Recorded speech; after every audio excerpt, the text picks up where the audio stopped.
علی والاکرام کی ذات اقدس کے لیے خاص ہیں، جو کل کائنات کا خالق، مالک، رازق، مشکل کشا، حاجت روا، روزی رسا، بگڑی بنانے والا، یخلق ما یشاء، جو چاہتا ہے پیدا کرتا ہے، یہب لمن یشاء اناثا، وہ مالک الملک، جس سے چاہتا ہے بیٹیاں عطا کرتا ہے، وَيَهَبُ لِمَن يَشَاءُ الذُّكُورَ، وہ مالک الملک، جس سے چاہتا ہے بیٹے عطا کرتا ہے، او یصورہم ذکرانا و اناثا، وہ مالک الملک، جس سے چاہتا ہے بیٹے اور بیٹیاں عطا کرتا ہے، وَيَجْعَلُ مَن يَشَاءُ عَقِيمًا، وہ مالک الملک، جو دینے پر قادر ہے، کسی کو کچھ بھی نہ دے، بانچ کر دے، اسے کوئی پوچھنے والا نہیں۔ بے شمار درود و سلام امام الانبیاء، امام الرسل، خاتم الانبیاء، خاتم الرسل، امام القبلتین، سید الثقلین، جد الحسنین، امام الہدا، خیر الورا، بدر الدجا، شمس الضحیٰ، آپ کے اور میرے رہبر، رہنما، پیشوا، مقتدا جناب محمد الرسول اللہ صلی اللہ علیہ وآلہ وصحبہ وسلم کے لیے۔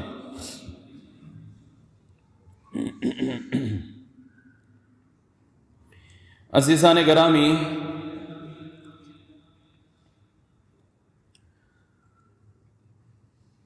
اللہ تبارک و تعالی نے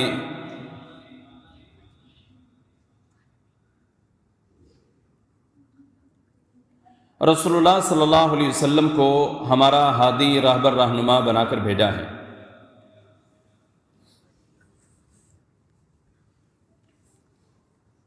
پچھلے خطبہ جمعۃ المبارک میں اور اس سے پیوستہ میں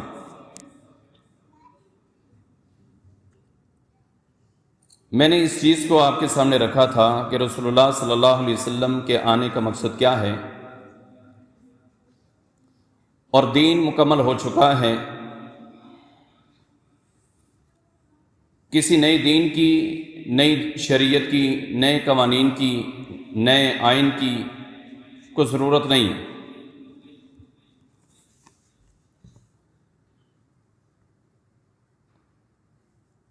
الحمدللہ کافی ساری باتیں ہماری سمجھ میں بھی آئیں،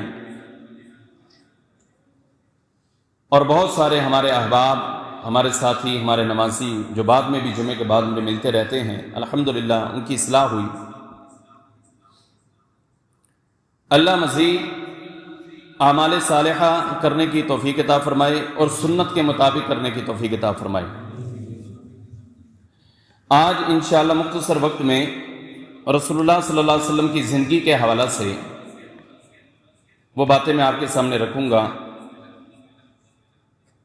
نبی علیہ الصلوۃ والسلام کا بچپن وہ بھی ہمارے لیے نمونہ ہے، لڑکپن وہ بھی نمونہ ہے، جوانی وہ بھی نمونہ ہے، نوجوانی وہ بھی نمونہ ہے، پھر آپ کو نبوت مل گئی، وہ ساری زندگی ہمارے لیے نمونہ ہی نمونہ ہے۔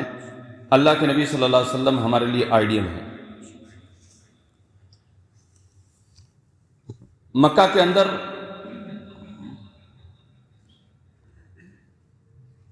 رسول اللہ صلی اللہ علیہ وسلم نے جس گھر کے اندر آنکھ کھولی ہے وہ قبیلہ بنو ہاشم، اور اللہ کے نبی صلی اللہ علیہ وسلم فرماتے ہیں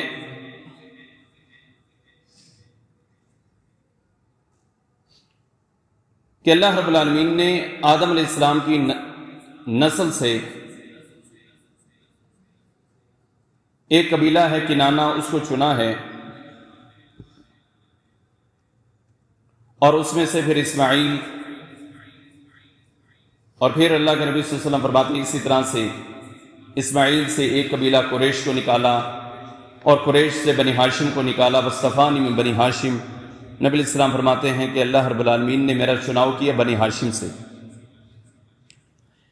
نبی علیہ السلام جس قبیلے سے تعلق رکھتے ہیں وہ قبیلہ بنو ہاشم ہے، معزز قبیلہ ہے، سرداروں کا قبیلہ ہے۔ عرب کے اندر ان کا بڑا وقار تھا بھی صحیح، آج بھی ان کی نسل سے، ان کی قوم سے جو لوگ پائے جاتے ہیں، جو ہاشمی قبیلے سے ہیں، وہ معزز ہیں۔ جناب عبداللہ اور آمنہ رسول اللہ صلی اللہ علیہ وسلم کے والدین ہیں، والد ہیں اور والدہ ہیں۔ جب آپ علیہ الصلوۃ والسلام نے آمنہ کے بطن سے جنم لیا اس وقت آپ صلی اللہ علیہ وسلم کے جو والد تھے وہ دنیا سے رخصت ہو چکے تھے۔ عرب کے اندر ایک دستور تھا کہ ان کے ہاں جب بچوں کی پیدائش ہوتی تھی تو وہ اپنے بچوں کو گاؤں کی طرف بھیجا کرتے تھے، دیہاتوں کی طرف بھیجا کرتے تھے۔ خالص ماحول، اور اس کے ساتھ ایک جو بڑی اچھی چیز تھی وہ تھی زبان، کہ خالصتاً زبان وہ شہروں میں نہیں بولی جاتی، مختلف قسم کے وہاں پر لوگ قبائل آ کر بس رہے ہوتے ہیں، مختلف علاقوں سے آتے ہیں اور وہ تبدیل ہو جاتی ہے، تو خالصتاً جو عربی زبان ہے وہ وہاں پر دیہات میں میسر ہوگی تو بچہ وہاں پر تربیت پائے گا۔ تو وہ اپنے بچوں کو بھیجا کرتے تھے۔ اسی سلسلے میں اللہ کے نبی صلی اللہ علیہ وسلم کو بھی وہاں پر بھیجا گیا، اور بنو سعد قبیلہ ہے جس میں آپ علیہ الصلوۃ والسلام نے پرورش پائی ہے۔ آپ کی والدہ بھی اسی قبیلے سے ہی تھی۔ نبی علیہ السلام 2 سال آپ نے وہاں پر دودھ پیا، اور وقتاً فوقتاً اپنی ماں سے ملنے کے لیے آتے بھی تھے۔ 6 برس کے تھے تو والدہ وہ بھی دنیا سے رخصت ہو گئی، اور اللہ کے نبی صلی اللہ علیہ وسلم اپنی ماں کی قبر سے لپٹ لپٹ کر رویا کرتے تھے۔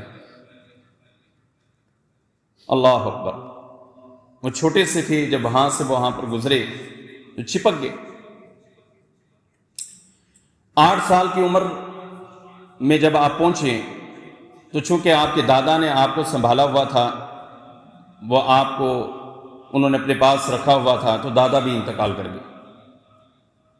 دادا نے ذمہ داری لگا دی ابو طالب کی۔ ابو طالب یہ اللہ کے نبی صلی اللہ علیہ وسلم کے چچا ہیں، جو کہ علی المرتضیٰ رضی اللہ عنہ کے والد ہیں۔ تو انہوں نے، ابو طالب نے پھر ان کی پرورش کی، اپنے پاس رکھا، ساتھ لے کر چلے، اور کچھ تجارت کے گر بھی سکھائے۔ 13 سال کی پہلی عمر میں اللہ کے نبی صلی اللہ علیہ وسلم تجارت کے لیے ملک شام گئے۔ مکہ سے ملک شام کا آپ نے سفر کیا، اور جب وہاں پر وہ جا رہے تھے تو ابھی راستے میں ہی تھے۔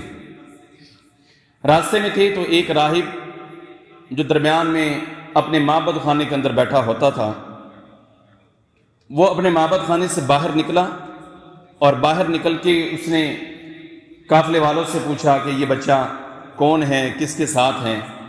تو انہوں نے بتایا کہ یہ بچہ ہمارے ساتھ ہے۔ تو کہا کہ اسے واپس لے جائیں، مجھے خطرہ ہے اگر شام کے لوگوں کو پتہ چل گیا کہ یہ وہی ہیں کہ جنہوں نے آخر الزماں پیغمبر صلی اللہ علیہ وسلم بن کر آنا ہے، تو مجھے خطرہ ہے کہ یہ ان کو قتل کر دیں گے، وہ لوگ ان کو قتل کر دیں گے، ان کو واپس بھیج دیں۔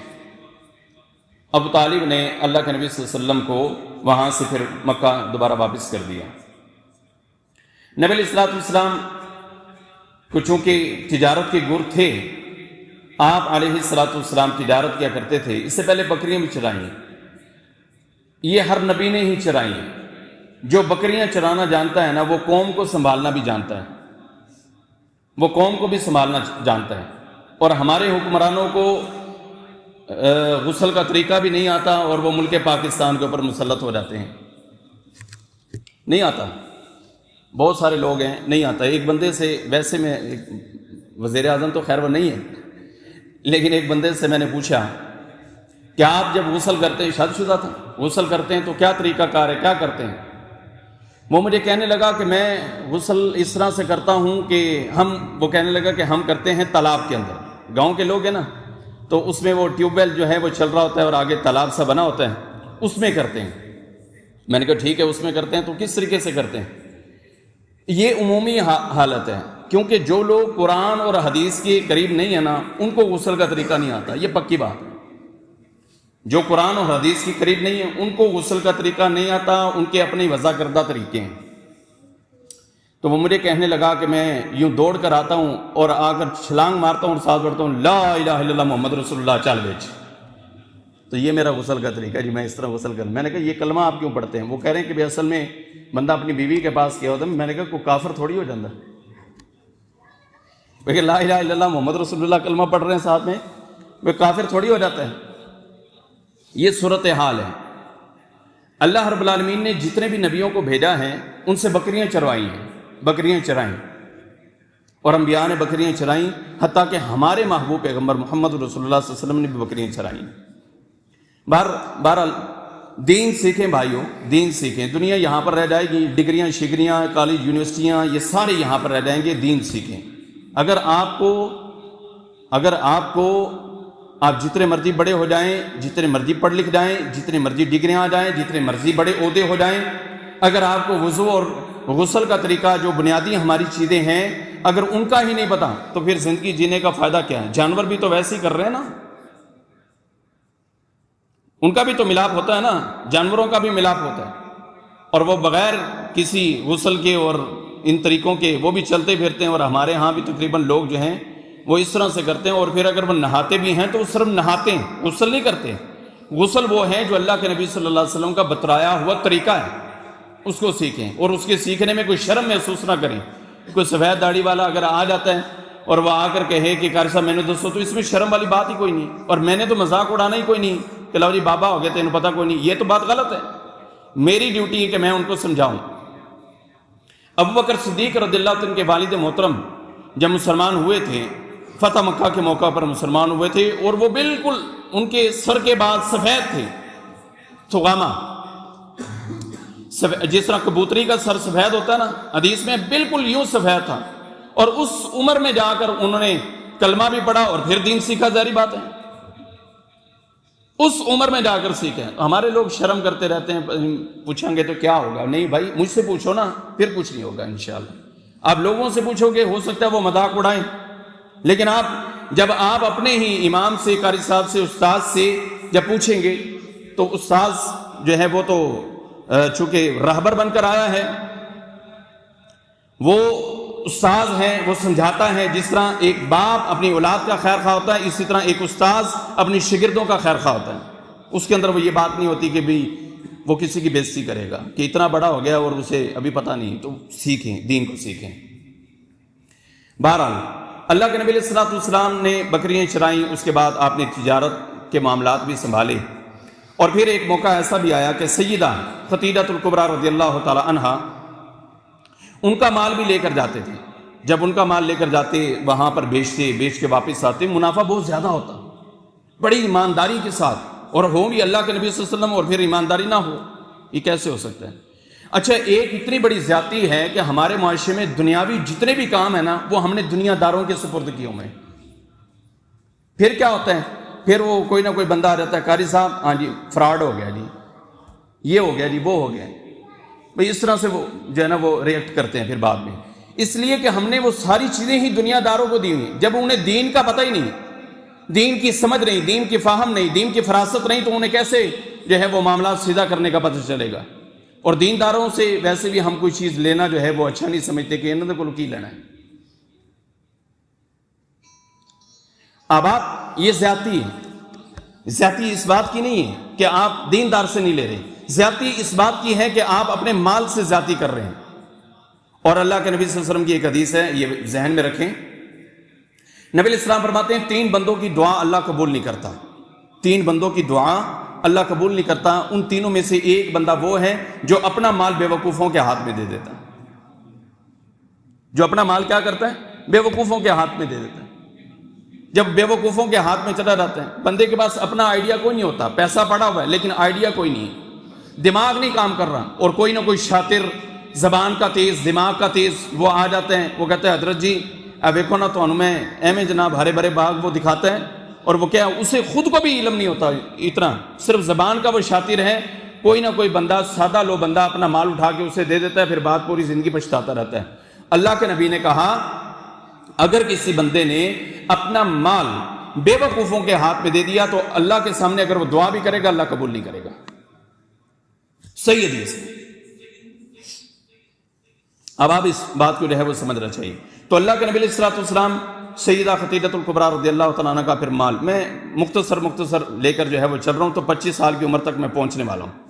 نبی علیہ السلام مال لے کر جاتے ہیں، بہترین پروفٹ جو ہے وہ لے کر آتے ہیں، وہ دیکھتی ہیں کہ باقی دکاندار لے کر جاتے ہیں اتنی پرافٹ نہیں ہے، لیکن اللہ کے نبی صلی اللہ علیہ وسلم لے کر گئے تو اتنا منافع۔ اس وقت تک تو ابھی اسلام نہیں آیا تھا، اللہ کے نبی صلی اللہ علیہ وسلم کے اوپر نبوت ابھی نہیں اتری تھی، وہ عہدہ منصب رسالت جو ہے وہ اللہ نے جو دینا تھا وہ ابھی تک نہیں دیا تھا، تو پہلے سے ہی اتنی ایمانداری صادق اور امین ہے۔ اور اچھا ایک اور بڑی ذاتی ہے، مجھے ساتھ ساتھ تھوڑی باتیں وہ یاد آ جاتی ہیں، ہماری عدالتیں یہاں پر سرٹیفکیٹ بانٹ رہی ہوتی ہیں صادق اور امین کا، یہ بندہ صادق اور امین ہے اور یہ غیر صادق و امین ہے، یہ صادق و امین ہے اور یہ غیر صادق و غیر امین ہے یار کوئی گل کرنا نہیں۔ اچھا چور جو ہے ملک پاکستان کا پیسہ لوٹ کے لے جائیں، باہر کے ملکوں میں لے جائیں، اربوں ڈالر بنا لیں، وہاں پر انہوں نے رکھے ہوئے ہوں، سارا نظام ہو، کاغذات میں پاکستان کی حکومت عدالت یہ سارے زور لگا کے کوئی ان کو جو ہے وہ ایویڈنس نہ ملے، اگر ملے بھی صحیح تو وہ ملی بھگت سے ختم ہو جائے، اور عدالت یہ کہہ دے کہ یہ بندے ندوش ہیں، بھائی ان کا کوئی قصور نہیں ہے، یہ قصوروار نہیں ہے۔ اس مسئلے کو ضرور سمجھیں، اس مسئلے کو بھی ضرور سمجھیں۔ اچھا اگر عدالتیں کہہ دیتی ہیں کہ نہیں ان کے پلے سے کچھ بھی نہیں نکلا، یہ سب کچھ ایسے ہی ہے، ہوا میں تھا، یہ کوئی گناہ گار نہیں ہے، اور وہ جب وہ ایسا کرتے ہیں تو پھر ہمارے حکمران اس کے اوپر آ کر مٹھائیاں بانٹتے ہیں اور لوگ بھی مبارکیں دے رہے ہوتے ہیں، دیکھو جی ساڑھے لیڈر تھا کچھ نہیں نکلیا۔ یہی بات ہے، اللہ کے نبی کی حدیث کیا ہے اس کے اوپر؟ رسول اللہ صلی اللہ علیہ وسلم فرماتے ہیں، اچھا پہلی بات ہے بھائی یہ ذہن میں رکھیں میں کسی پارٹی کا بندہ نہیں ہوں، بھائی میرا کوئی کسی پارٹی کے ساتھ کوئی سیاسی پارٹی کے ساتھ تعلق نہیں ہے، ہم مذہبی بندے ہیں، نمازی آدمی، نماز پڑھتے ہیں۔ میرا خیال ہے کہ میں نے 36 سال کی عمر ہوگی ہے، کبھی ووٹ نہیں کاسٹ کیا اور ضرورت بھی نہیں ہے۔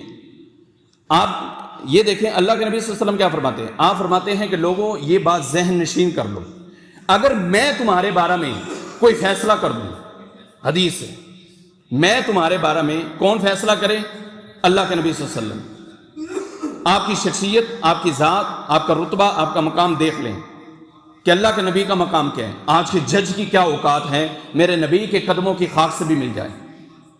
اللہ کے نبی فرما رہے میں اگر تمہارے درمیان فیصلہ کر دوں، فیصلہ کر دیتا ہوں ایک بندے کے حق میں، مثال کے طور پر میرے لگا لیں، میرے حق میں فیصلہ ہو گیا کہ میں پاک صاف ہوں، ظاہری اسباب پہ فیصلہ کس نے کیا؟ اللہ کے نبی علیہ السلام فرما رہے میں نے کیا کہ یہ بندہ ٹھیک ہے، لیکن یاد رکھنا اگر یہ بندہ ٹھیک نہ ہوا باطنی طور پر، ظاہری طور پر تو میں نے فیصلہ دے دیا یہ ٹھیک ہے، باطنی طور پر یہ ٹھیک نہیں ہے، اس کا فیصلہ اللہ رب العالمین کرے گا۔ اس کا فیصلہ کون کرے گا؟ اللہ رب العالمین کرے گا۔ یہ فیصلے دوبارہ ہونے، یہ فیصلے کیا ہونے؟ دوبارہ ہونے۔ ہمارے حکمران، اچھا حکمران سے مراد ہے نا یہ صرف ملک پاکستان کے اوپر مسلط، ان کو حکمران نہیں کہتے، آپ اپنے گھر کے بھی حکمران ہیں۔ میں مسجد میں ہوں، میں یہاں کا حکمران ہوں، 2 نمبری کرتا ہوں، لوگوں کو نہیں پتہ چلتا، مالک تو دیکھ رہا ہے نا۔ کیا خیال ہے پیسے لپیٹ کے گھر لے جاؤں، کوئی نہیں دیکھ رہا، اللہ تو دیکھ رہا ہے نا؟ کیا خیال ہے چندہ وصول کر رہا ہوں لپیٹ کے لے جاؤں، کسی کو کیا پتا، اللہ تو دیکھ رہا ہے نا۔ اللہ کے نبی فرماتے میں اگر فیصلہ کر دوں بحیثیت انسان، بحیثیت بشر، میں نے آپ کا فیصلہ کیا ہے لیکن وہ بندہ جھوٹا تھا، اور اللہ کے نبی علیہ السلام کے ساتھ ایسا معاملہ دنیا میں ہی اللہ نے دکھایا ہے۔ وہ جب غزوہ ہوا تھا تبوک کا، صحابہ کرام کو کہا کہ چلو، سارے صحابہ وہاں پر چلے اور چند پیچھے رہ گئے۔ اللہ کے نبی جب واپس آئے منافقین نے کہا اللہ کے نبی یہ مجبوریاں تھیں، اللہ کے نبی نے فرمایا ہاں ٹھیک ہے۔ 3 آئے، انہوں نے کہا کہ نہیں جی کوئی مجبوری نہیں، اللہ کے نبی ناراض ہو گئے، غیب کا علم تو نہیں تھا نا۔ وہ 3 سچے ہیں، باقی جتنے بھی آئے سب منافق ہیں، اللہ کے نبی کو نہیں پتا۔ اللہ کے نبی نے فیصلہ کیا کیا ہوا ہے، اس نے آ کر کہا کہ میری یہ فرمایا ٹھیک ہے، وہ آ رہا ہے، دوبارہ مل رہا ہے، سارا کچھ ہو رہا ہے۔ ان 3 نے کہا اللہ کے نبی کوئی وجہ نہیں، کوئی سبب نہیں، کوئی مرض نہیں ہے، کوئی بیماری نہیں تھی، کوئی مجبوری بھی نہیں تھی، سستی ہوگی، سچ آ کر کہہ دیا۔ اللہ کے نبی تینوں سے ناراض ہو گئے، لو جی میں توڑے نہ ناراض ہوں، خود ہی ناراض نہیں ہوئے، صحابہ کرام کو بھی کہا خبردار جو کوئی نہ بولیا تھا، اسلام کا جواب دیتا تھا۔ 40 دن گزرے تو اعلان کر دیا کہ ان کی بیویوں کو بھی حکم کرو کہ ان کو چھوڑ کے چلی جائیں۔ اتنی ناراضگی، فیصلہ کر کے بیٹھے ہوں میں نا کہ یہ جان بوجھ کر نہیں آئے. چلو جبکہ 50 دن گزرے تو اللہ نے اعلان کیا کہ اے محمد رسول اللہ صلی اللہ علیہ وسلم جن سے آپ ناراض ہیں میں اللہ ان سے راضی ہوں، اور جن سے آپ دنیا میں راضی ہوئے تو یہ سارے منافق ہیں، انہوں نے آن دے ذرا ہوتے 10 پتہ دیں گے. پھر اللہ کے نبی فرما رہے جس کا فیصلہ میں کروں، میں کسی کے حق میں اگر میں کر دیتا ہوں، وہ بندہ یہ سوچ لے وہ جھوٹا تھا، لیکن میرے سامنے جو دلائل ایویڈنس آئے اس کے مطابق میں نے اسے جو ہے وہ سچا قرار دے دیا، تو وہ یاد رکھے اس کا فیصلہ دوبارہ اوپر ہونا ہے. یہاں صادق اور امین کے ٹکٹ کبھی واپس ہو جاتے ہیں، کبھی پھر مل جاتے ہیں. لوگ سمجھتے ہیں کہ اللہ جی ایسے پاک صاف ہو گئے. نہیں بھائی، یہ کھاتے دوبارہ کھلنے ہیں اوپر. حکمران جو ہیں وہ کسی خواب و خیال میں نہیں رہے کہ جسٹس عمر عطا بدیال نے ایک فیصلہ دے دیا اور ہم پاک صاف ہو گئے، جسٹس فلاں نے دے دیا تو ہم پاک صاف. نہیں، اتنے فیصلہ ہونا پائی، اوپر ہونے، ادھر حساب کتاب ہوگا، لاکھوں کا، کروڑوں کا، اربوں کا، خربوں کا، ڈالروں کا، ریالوں کا، سب کا. کیا کر کے آئے ہو تم؟ وہاں تو نہیں چھپا سکیں گے نا، وہاں تو ہر ایک چیز سامنے ہوگی. وَنَضَعُ الْمَوَازِينَ الْقِسْطَ لِيَوْمِ الْقِيَامَةِ. اللہ فرماتے ہیں اس دن ہم جو لگائیں گے، ترازو لگائیں گے. وَنَضَعُ الْمَوَازِينَ الْقِسْطَ بمعنى الإقساط، وہ ایسا مطلب ترازو ہوگا کہ اس کا جھکاؤ کسی ایک کی طرف نہیں ہو سکتا کہ اس کی طرف تھوڑا سا ہو جائے یا اس کی طرف ہو جائے. نہیں، وَنَضَعُ الْمَوَازِينَ الْقِسْطَ وَأَنَّ أَعْمَالَ بَنِي آدَمَ يُوزَنُ، اور اعمال بنی آدم جو ہے وہ تولے جائیں گے. اللہ نے وہاں پر تول لیں.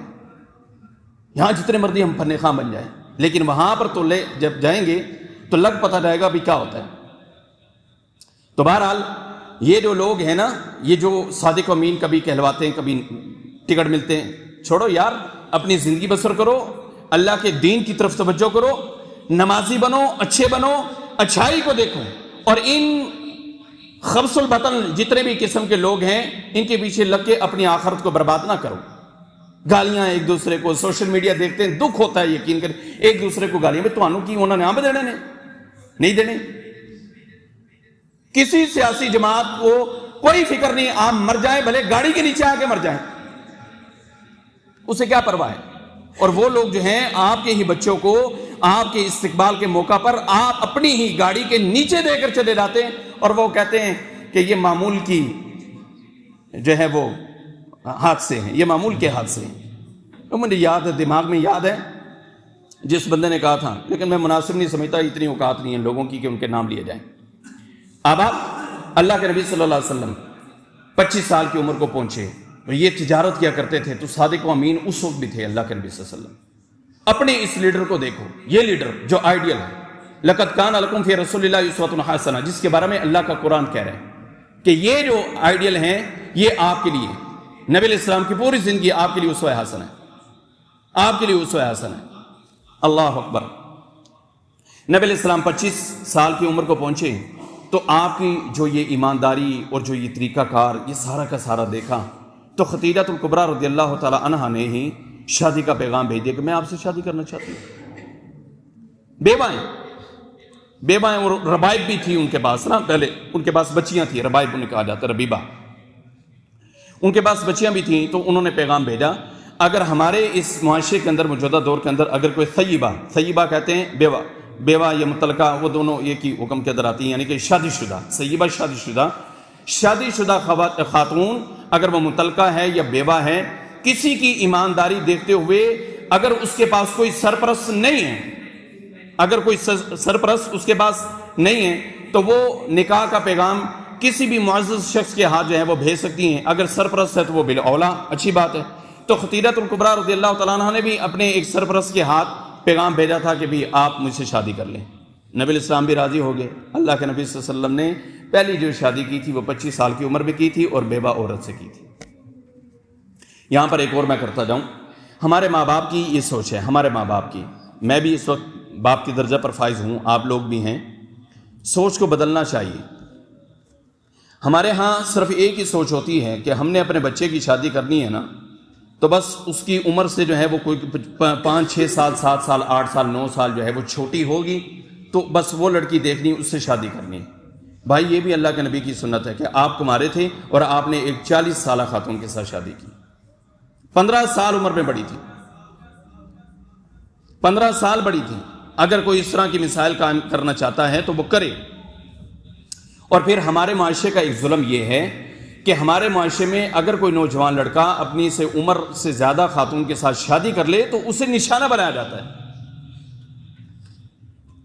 ایک بچے کی بات مجھے بڑی اچھی لگی، 18 سال کا ہے وہ بچہ ہی ہمارے لیے آدھی عمر کا ہے میرے لیے نا، اللہ اکبر، 18 سال کا، اور اس نے جب شادی کی وہ تقریباً خاتون 40 کے ہی لگ بھگ جو ہے اس کی عمر جو ہے وہ بنتی تھی، یعنی دونوں کا ڈیفرنس جو آ رہا تھا نا اس وقت وہ تقریباً 15 سے 16 17 سال کے لگ بھگ تھا۔ تو ایک اینکر جناب وہاں پر پہنچ گئے کہ آپ کمارے ہیں اور آپ نے ان سے شادی کی۔ اس نے کہا کہ میں نے اللہ کے نبی صلی اللہ علیہ وسلم کی سنت پر عمل کیا۔ سبحان اللہ یار، من دسو پوری زندگی اگر اس کی ایک طرف گناہوں میں گزری ہو اور اللہ قیامت والے دن فیصلہ کرے اور اس کے یہ لفظ صرف لے لے کہ انہیں آخیا میں اللہ کے نبی کی سنت پہ عمل کیتا ہے، تو کیا اس کی بخشش ہوگی کہ نہیں ہوگی؟ ہو سکتا ہے کہ اللہ اسی پر بخش دے اسے کہ یار اس نے یہ بیان ایک داغ دیا، اور لوگوں کے لیے سبق تھا، دنیا داروں کے لیے ایک باقاعدہ یہ سبق ہے۔ دین داروں کے لیے یہ مشکل نہیں ہے کہ دین دار اس طرح کا فیصلہ کریں، وہ کر لیتے ہیں، شادی کا موقع بن جائے تو وہ کر لیتے ہیں، لیکن کچھ نہ کچھ ہمارے اب دین دار بھی جو ہے وہ دنیا دار بنتے جا رہے ہیں۔ تو نفرت کرنا کسی شادی شدہ خاتون کے ساتھ یہ غلط ہے کہ اس سے شادی نہیں ہم نے کرنی، یہ بیوہ ہے یا یہ متعلقہ ہے۔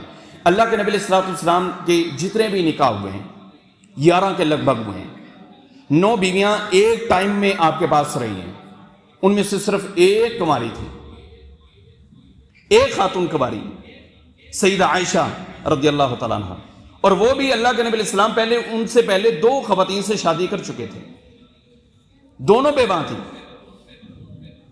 سیدہ خدیجہ الکبریٰ رضی اللہ تعالیٰ عنہ، سیدہ سودا رضی اللہ تعالیٰ عنہ، اور پھر اللہ کے نبی صلی اللہ علیہ وسلم نے سیدہ عائشہ رضی اللہ تعالیٰ عنہ سے شادی کی جبکہ وہ کماری تھی۔ ان کے بعد بھی جنہیں خواتین سے کی وہ سب شادی شدہ تھی، کو بیوہ ہے یا متعلقہ ہے۔ سنت پر عمل کرنا چاہیے۔ تو اللہ کے نبی صلی اللہ علیہ وسلم نے 25 سال کی عمر میں پھر سیدہ خدیجہ الکبریٰ رضی اللہ تعالیٰ عنہا ان کے ساتھ جو ہے وہ شادی کی، اور پھر یوں چلتے چلتے جب آپ علیہ الصلوۃ والسلام کی عمر 40 برس کی ہوئی، 40 سال 1 دن کی عمر تھی، اللہ کے نبی صلی اللہ علیہ وسلم غار کے اندر جا کر بیٹھا کرتے تھے۔ تو وہ ٹائم آیا کہ جب یہ سارے معاملات پورے ہونے تھے، اللہ رب العالمین نے سب کچھ آزمائشیں، ہر چیز، سبق، تربیت، سارا کچھ پورا کرنے کے بعد آخر وہ پیغام جبرائیل امین کے ذریعے وہ بھیجا کہ اے محمد رسول اللہ صلی اللہ علیہ وسلم، اقرأ بسم ربک الذی خلق، خلق الانسان من علق، اقرأ وربک الاکرم الذی علم بالقلم، علم الانسان ما لم یعلم۔ 5 آیت کریمہ اللہ رب العالمین نے اس موقع کے اوپر اتاری اور اللہ کے نبی صلی اللہ علیہ وسلم کے ماتھے کے اوپر، سر کے اوپر نبوت کا تاج سجا دیا۔ 40 سال کی عمر تھی، آپ علیہ السلام کو نبوت اور رسالت سے نوازا، منصب آپ کو جو ہے وہ عطا کیا گیا۔ اللہ کے نبی علیہ السلام گھبرائے ہوئے اپنے گھر کے اندر آتے ہیں اور آ کر کہتے ہیں زمیلونی زمیلونی دثرونی دثرونی، مجھے کوئی چادر دے دو، میں اپنے اوپر چادر جو ہے وہ اوڑھنا چاہتا ہوں۔ تو اس وقت سیدہ خدیجہ الکبریٰ رضی اللہ تعالیٰ عنہ نے فرمایا کہ اللہ کے نبی صلی اللہ علیہ وسلم، اللہ کی قسم ہے، اللہ کی قسم ہے، اللہ کبھی آپ کو ضائع نہیں کرے گا، اللہ کبھی آپ کو ضائع نہیں کرے گا۔ میں اپنی خواتین کو بھی یہ بات کہنا چاہتا ہوں، خامن جو ہے وہ باہر سے جب کما کے تھک تھکا کے اپنی منصب جو ہے وہ پورا کر کے، ذمہ داریوں کو پورا کر کے، نہ وہ رات کے اندھیرے کو دیکھتا ہے، نہ دن کی روشنائی کو دیکھتا ہے، نہ دن کی تپش کو دیکھتا ہے، نہ رات کی ٹھنڈک کو دیکھتا ہے، جب وہ کما کر تھکا ٹوٹا ہارا ماندہ وہ آپ کے پاس، آپ کے گھر میں جب آئے، جیسے ہی وہ آتا ہے، صرف آپ کا یہی ایک جملہ جو ہے اس کی ساری تھکان کو، اس کی تھکاوٹ کو، اس کے مسائل کو، اس کی تکلیفوں کو، اس کی آزمائشوں کو، اور جو کچھ بھی وہ باہر کر کے آئے وہ کس طرح سے ریلیز ہو سکتا ہے؟ صرف ایک جملہ، آپ کیسے ہیں؟ آئیں بیٹھے، میں آپ کے لیے کھانا لگاتی ہوں، آپ پریشان نہ ہوں، سارے معاملہ ٹھیک ہو جائیں گے۔ اگر اتنی سی تسلی خاتون دے دیں، سارے معاملہ درست ہو سکتے ہیں۔ اللہ کے نبی علیہ السلام کے اوپر جو پریشانی تھی وہ میری اور آپ کی پریشانی سے ہزاروں نہیں، لاکھوں نہیں، کروڑوں گنا زیادہ تھی۔ وہ پریشانی، اس جو ہے وہ وزن تھا، ایک بوجھ تھا، اور اس بوجھ کا ذکر اللہ نے 30ویں پارے میں بھی جو ہے وہ کیا ہے، الم نشرح لک صدرک۔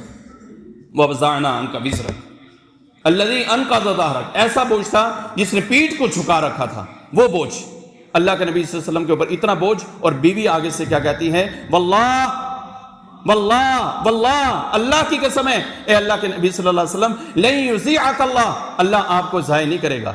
انک لتصل الرحم وتحمل الکلب وتقری الضیف وتعین علی نوائب الحق. اللہ کے نبی صلی اللہ علیہ وسلم کا بوجھ اتر گیا. بیوی آگے سے تسلی دے. ہمارے ہاں جو ہے وہ اس طرح سے نہیں ہوتا. بیویاں جناب وہ جو آنے کا ٹائم ہے، شوہر کے آنے کا ٹائم ہے، اس میں جناب وہ انہوں نے ماتھے کے اوپر پٹی باندھی ہوتی، دوپٹہ باندھ. انتہائی معذرت کے ساتھ خواتین مائیں بہنیں ہماری ہیں، لیکن تربیت بھائی ضروری ہے. اگر آپ تربیت نہیں کر سکتی، اپنی نہیں کر سکتی، اپنی اولاد کی، اپنی بیٹیوں کی، اپنی بچیوں کی نہیں کر سکتی، تو پھر اللہ کے نبی صلی اللہ علیہ وسلم کی وہ حدیث یاد رکھیں کہ اللہ کے نبی نے ایک صحابیہ سے پوچھا تھا، من این انت، من این انت، لفظ یاد رکھیں، من این انت، تو کس جگہ پر کھڑی ہے؟ من این انت، کس جگہ پر تو کھڑی ہے؟ وہ سمجھ گئی. کہا اللہ کے نبی میں اپنے خامد کی اتنی ہی خدمت کرتی ہوں جتنی میرے اندر طاقت ہے، الا یہ کہ میں عاجز آ جاؤں. اللہ کے نبی صلی اللہ علیہ وسلم نے فرمایا کہ دیکھ لینا، وہ ناروں کے وہ جنتوں، وہ تیری جہنم بھی ہے اور تیری جنت بھی ہے. غلط پڑھا کر اپنی بیٹی کی شادی نہ کرو، ورنہ چوتھے دن ہی بوئے دوتے آگے انہیں بہ لینا ہے. اسے خدمت سکھاؤ کہ خدمت کرنی ہے، اسے سکھاؤ کہ اس نے عزت کرنی ہے، اسے سکھاؤ کہ اس نے احترام کرنا ہے، اس کو سکھاؤ کہ اس نے اپنے شوہر کو جو مقام اللہ نے اس کو دیا، الرجال قوامون علی النساء، وہ اس کو سکھاؤ. اگر آپ نہیں سکھاتے تو پھر آپ کی بیٹی اگر آپ کے دروازے پر آ کر بیٹھ جائے، پھر اپنے آپ کو آپ قصوروار ٹھہرائیں کہ اس لیے کہ آپ کی تربیت میں کمی تھی. نبی علیہ السلام آئے، بیوی نے کہا کہ آپ پریشان نہ ہوں، پریشان نہ ہوں، اللہ آپ کو ضائع نہیں کرے گا. آئیں، میرا بھائی ہے، میں آپ کو اس کے پاس لے کر چلتی ہوں، کوئی نہ کوئی حل نکل آئے گا. جب اس کے پاس گئے، ورقہ بن نوفل کے پاس، تو اس کے پاس گئے تو اس نے بھی کہا کہ ہاں، جس کا انتظار تھا وہ تو آپ ہیں، محمد رسول اللہ صلی اللہ علیہ وسلم. اور کاش میں اس وقت طاقتور ہوتا، توانا ہوتا، تندرست ہوتا، بہت مضبوط ہوتا کہ جب آپ کی قوم آپ کو یہاں سے نکال دے گی. اللہ اکبر، کیونکہ بزرگ تھے نا وہ. کاش کہ میں اس وقت طاقتور ہوتا کہ آپ کی قوم آپ کو نکال دے گی. بہرحال اللہ کے نبی صلی اللہ علیہ وسلم کو 40 سال کی عمر میں نبوت اللہ رب العالمین نے دی. آپ کو نبوت ملی، پیغام مل گیا. اور پھر اگلا ایک پیغام اللہ کے نبی صلی اللہ علیہ وسلم کے نام پر جو آیا، وہاں سے ہم اپنی بات کا جو ہے اگلے جمعے سے انشاءاللہ آغاز کریں گے کہ اللہ کے نبی صلی اللہ علیہ وسلم گھر پہ ہی صرف تشریف فرما تھے اور گھبرائے ہوئے بیٹھے ہوئے تھے، تو اللہ تبارک و تعالیٰ نے فرما دیا، یا ایھا المدثر قم فانذر وربک فکبر وثیابک فطہر والرجز فاہجر ولا تمنن تستکثر ولربک فاصبر. یہ آیت کریمہ اتاری اور فرمایا کہ اب کھڑے ہو جائیں، بیٹھنے کا ٹائم نہیں. توحید کو بیان کریں. وربک فکبر، اپنے رب کی تکبیر، اپنے رب کی بڑائی، اس کی عزت، اس کا وقار، اس کی یکتائی کہ وہ اکیلا ہے، اس کا کوئی شریک نہیں ہے. اس بات کو اجاگر کرنا ہے. اللہ کا نبی اب بیٹھنے کا ٹائم نہیں ہے. آج بھی ہمارے معاشرے میں ہر موضوع ڈسکس کیا جاتا ہے سوائے توحید کے. لوگ مشرک بن رہے ہیں تو وہ بن رہے ہیں. پینٹ کو ٹائی 3 پیس اور جناب بڑا سوٹڈ بوٹڈ ہو کے بھی بندہ کھڑا ہوتا ہے دربار کے آگے، یوں جا کر کھڑا ہوتا ہے کہ پاجی تسی ہو، سارا کو جو بھی ہو تو تسی ہو. یار وہ کیا کر سکتے ہیں؟ ایڈا پڑھ لکھ کے تن فائدہ کیوں ہے؟ یونیورسٹیاں چھان دا ہیں، یونیورسٹیوں میں پڑھ کے سوٹڈ بوٹڈ ہو کے اور وہاں پر کھڑے ہوتے ہیں. اللہ کے بندے وہاں کی بجائے تو اپنے گھر کے ایک کونے کے اندر مصلی بچھا کے 2 رکعت صرف نماز پڑھ لے اور دل کے خلوص سے ایک قطرہ تو سمجھتا ہے میں بڑا سخت دل ہوں، تیرا قطرہ یہاں سے نکل کے تیرے رخسار پر بھی نہیں آتا، رونے والا منہ بنا لے، تیرا مالک کہتا ہے میں معاف کروں گا. بنا تو صحیح. کدھر جاتا ہے؟ درباروں کے اوپر، مزاروں کے اوپر، درگاہوں کے اوپر. وہ میں ایک ویڈیو میرے سامنے بار بار آ جاتی ہے، میں بڑا حیران ہوتا ہوں. داڑھی مون ایک پیر ہے، داڑھی مون، بالکل داڑھی مون، مونچھیں اس نے رکھی ہوئی ہیں، اور وہ جب محفلوں میں بیٹھا ہوتا ہے اس نے جناب سگریٹ بھی لگایا ہوتا ہے، اور وہ جناب ڈبل کیبن ڈالے سے جناب وہ اترتا ہے. اور سید عباس زیغم نام سے میرے خیال میں کوئی آئی ڈی ہے، وہ بندہ جس بندے نے بنائی نا وہ خود جناب وہ کیا کرتا ہے، جیسے ہی وہ پیر صاحب اترتے ہیں سگریٹ پیتے ہوئے، پیر صاحب جب بیچ میں سے نیچے اترتے ہیں تو وہ سیدھا پاؤں میں جا کر جھکتا ہے، پاؤں میں، اور جا کر ہاتھ لگا کے جناب اس کا کام ہی ہر ویڈیو میں اس کا یہی کام ہے، ہر ویڈیو کے اندر اس کا یہی کام. یار وہ پیر اگر وہ اللہ کے نبی صلی اللہ علیہ وسلم کی اولاد سے بھی ہے، اللہ کے نبی علیہ الصلوۃ والسلام کی بات کو سمجھ لیں، بات ختم کرتا ہوں، اللہ کے نبی صلی اللہ علیہ وسلم کے قبیلے سے بھی اگر ہو، ہاشمی کیوں نہ ہو، ہاشمی کیوں نہ ہو، کیا ہاشمی جہنم میں نہیں جائیں گے؟ بتائیں، ابو لہب کون ہے؟ ہاشمی ہے کہ نہیں ہے؟ ابو لہب ہاشمی ہے نا؟ اللہ قرآن میں اس کے بارے میں کہہ رہا ہے تبت یدا ابی لہب وتب۔ اور چلو باقی چاچوں کے بارے میں تو لوگ اختلاف کرتے ہی کرتے ہیں نا، اس کے بارے میں کون اختلاف کرے گا؟ ابو لہب ہاشمی ہے کہ نہیں؟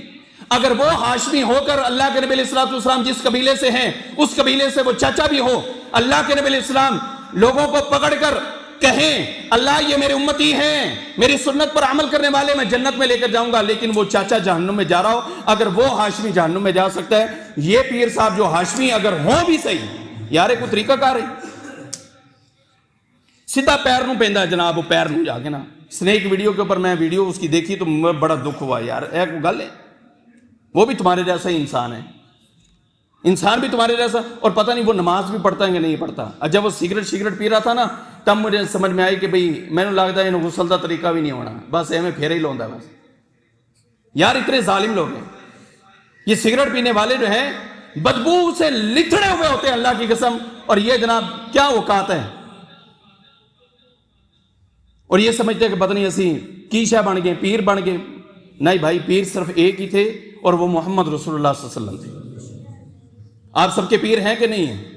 کوئی اختلاف نہیں، ہم مسلمان ہیں بھائی، ہمارا کوئی مسلک نہیں ہے، ہمارے پیر اللہ کے نبی صلی اللہ علیہ وسلم ہیں۔ اگر کوئی نبی کے طریقے پر چلتا ہے تو قیامت والے دن وہ کامیاب ہوگا، اگر کوئی نبی کے طریقے پر نہیں چلتا وہ دنیا کے جتنے مرضی پیر اکٹھے ہو جائیں میرے نبی کی جوتی کی خاک کے برابر بھی نہیں ہو سکتا۔